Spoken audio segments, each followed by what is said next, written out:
Guys, once you've finally made the choice to stop hanging out with the wrong crowds and the wrong people, and you stop going to the places where you used to indulge in your destructive habits, and if you haven't set yourself up with a replacement plan for your old habits and routines, then you may come to a realization you don't have many options.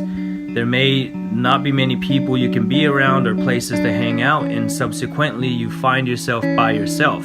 And so if you come to this point in your recovery, then remember this word of caution. This is not a good reason for you to go back to your old life. This is also not the time to be weak. So look at it this way. What it really means is that for the first time in a long time, perhaps in your whole life, you've got a clean slate. So the question you want to ask yourself is, how do I want to fill my time? It's all about perspective. Don't focus on or tell yourself you're never going to see your so-called friends again or go back to those places you used to hang out. That creates unnecessary anxiety and more FOMO.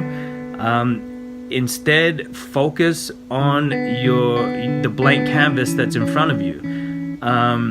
And the new and amazing picture you're about to paint of your future life, and the colors that you're going to use, and who's going to be in it this time, and where you're going to be down the track, and what does the new you look like.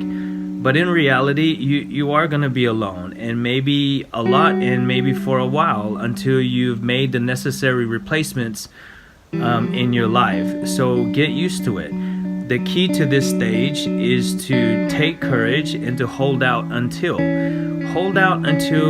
you're around the right people, and hold out until you have the right places to be, and hold out until everything around you it meets your new standards, and there's no room in your life for anything that detracts from your recovery. Let's face it, being lonely sucks, but you know what sucks worse than that is being around fake people who pretend to love you, who only drag you down, and also being in places that might be trendy but that encourage bad behavior and bring out the worst in you. So here's a hot tip.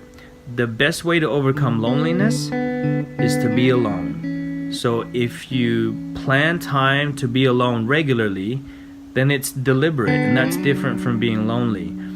But the most important thing about being alone is you learn to confront your true reality and to be alone with your own thoughts. And eventually you learn to temper them and to control them. But remember, he who can be alone with his own thoughts and is still contented is happy indeed.